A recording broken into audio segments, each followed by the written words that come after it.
story that must be told. Here's a little story that must be told. Here's a little story. Here's a little story.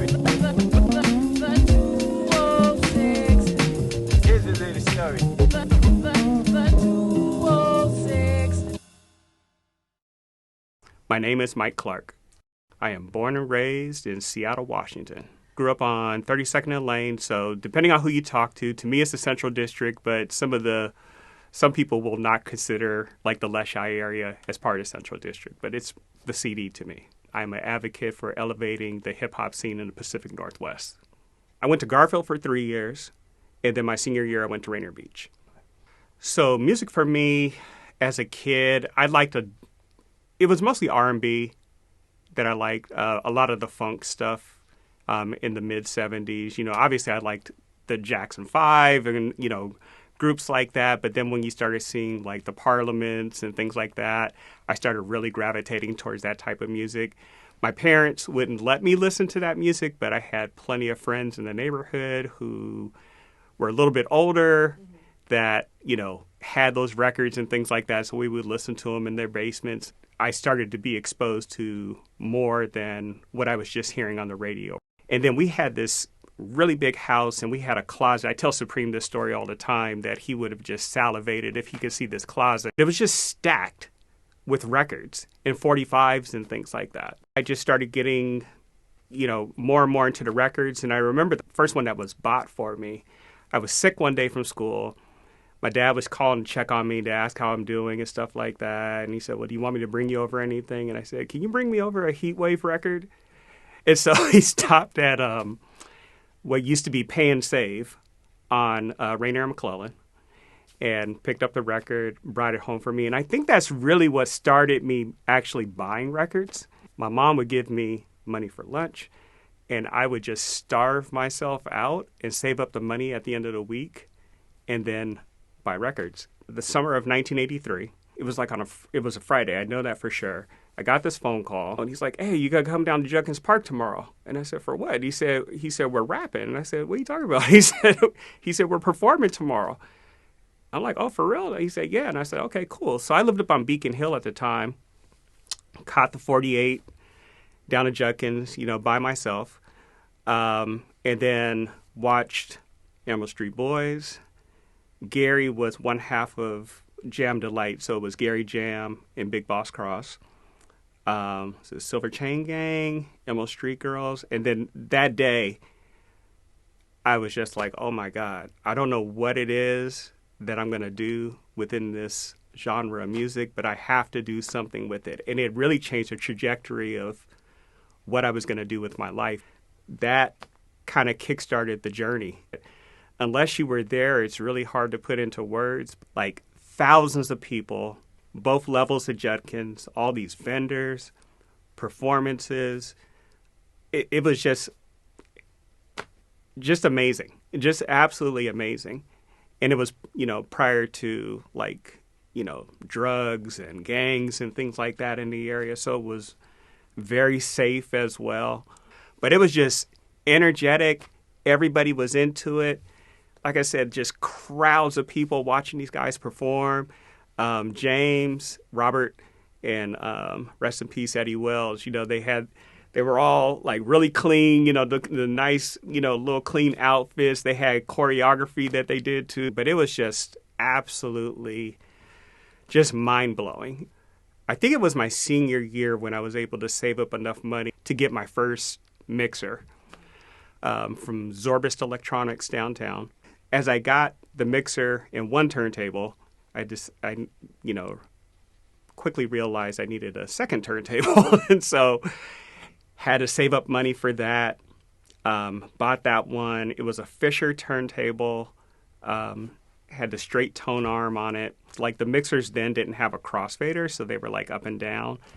And that just kind of started things. And I would make tapes for my friends, and then it kind of evolved into like, hey, do you want to do this party? You know, this like house party. That's probably like my first real job in music was, being like a mobile DJ. And in this area, we were really deprived because you didn't have, like back in the East Coast, you had all these different video music channels to choose from. You just had different avenues by which you could actually see things, but we're having to listen to things on record, on tape, etc., and then trying to figure these things out. But it was hard to get those visuals. But I do remember seeing Grandmaster Flash in '84 at the music hall, and that just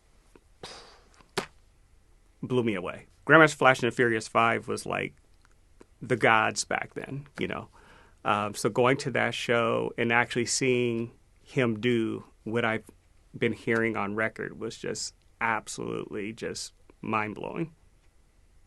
As a kid, I was really obsessed with the Yellow Pages. Don't ask me why, but I could look things up and, just obsessed with it. Like, I'm sitting at home and I'm just flicking through Yellow Pages for just random things. So I had all these lists of record stores that I would go to, and I would call them first, like, hey, do you have this record?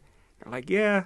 Can you hold it? No, but if you get down here in the next hour, you can have it. And so my stores of choice were obviously like Music Menu,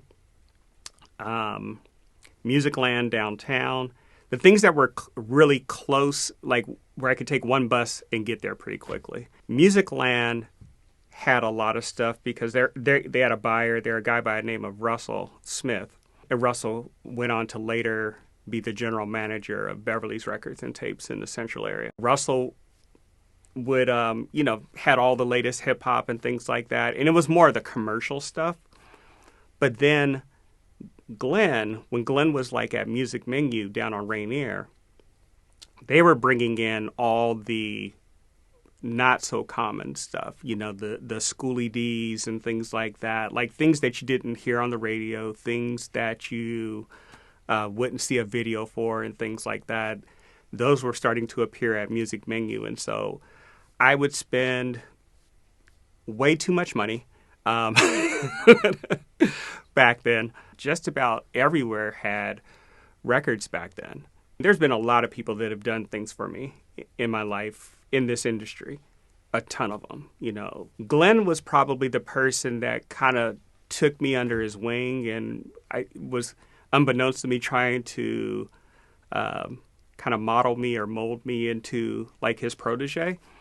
And so I would buy, like I mentioned, tons of music from Glenn at Music Menu. And every once in a while I'd say, like, are you guys hiring? He's like, no.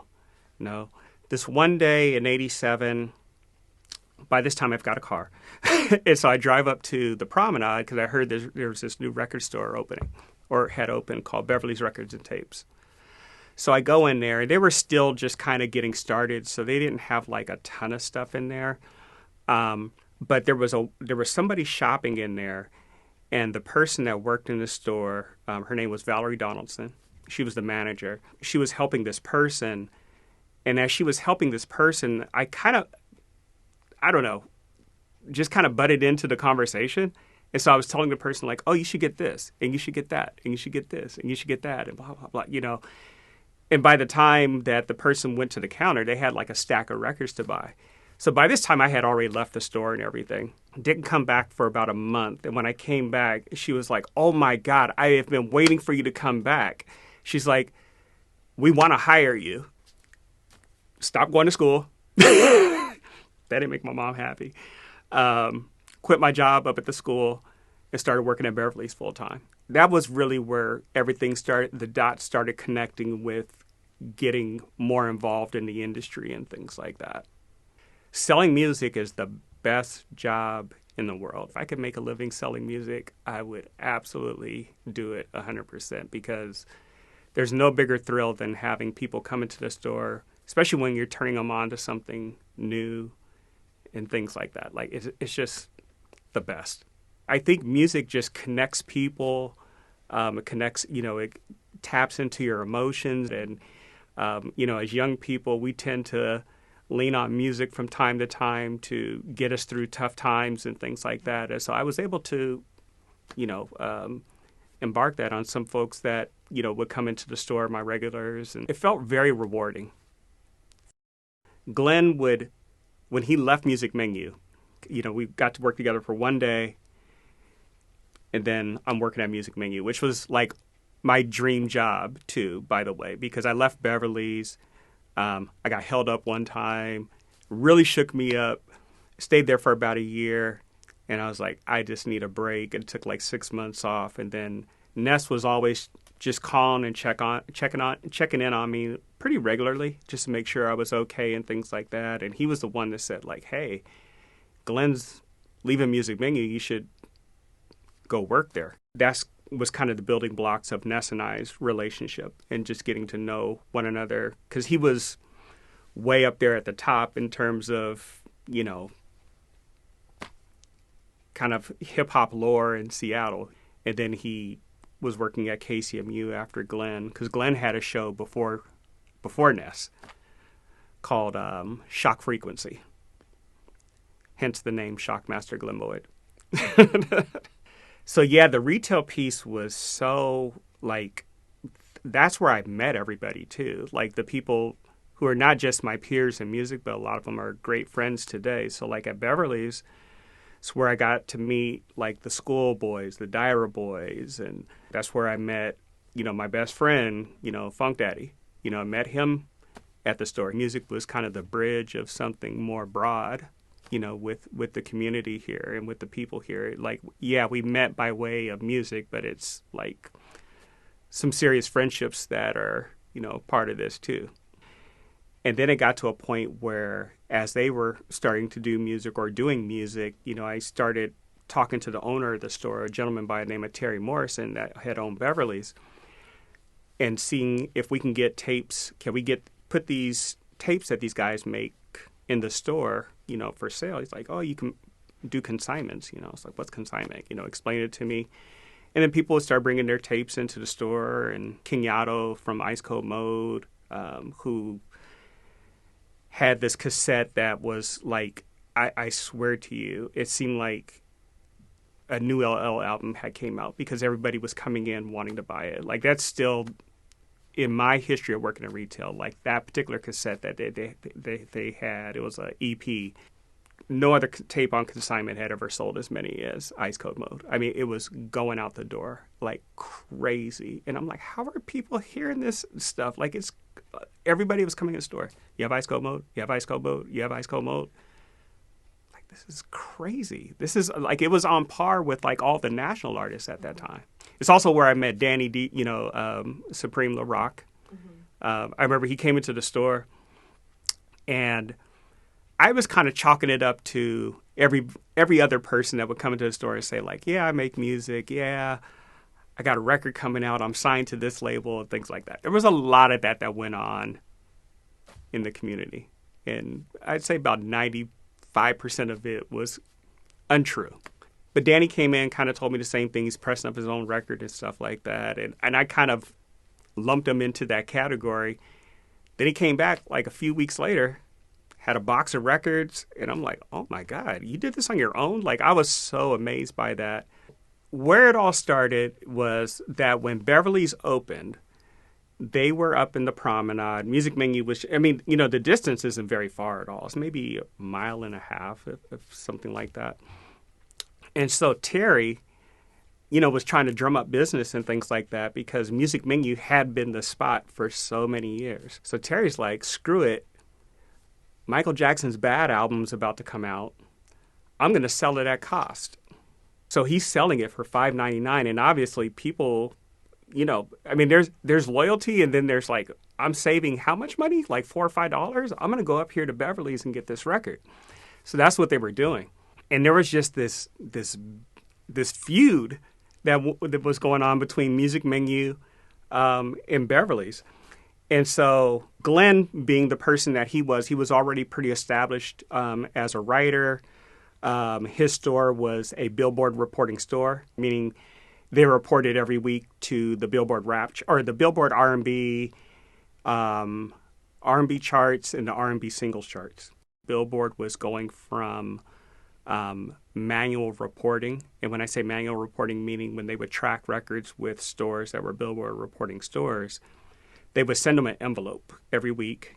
It's literally this piece of paper. You're filling in the title of the album and the artist. That's it. There was no asking how many records were selling or anything like that. That was it. Fax it back in. And so it was right about then that they were starting to institute what was called SoundScan at the time, where you had to have computerized systems. So they were mandating that these retail stores across the nation, if you want to continue to be a billboard reporting store, you have until this period of time. And it was a quite a while, like a year and a half, because computer systems in the early 90s were still not a common thing, in households and mom and pop businesses and things like that.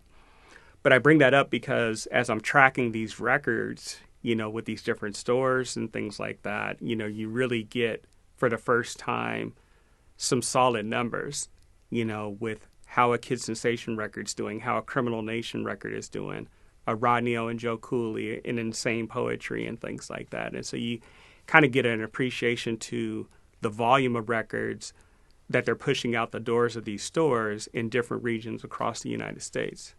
All these labels knew Glenn, very well known nationwide. He had connections directly at these small labels. And so he was able to buy from the label direct when NWA came out.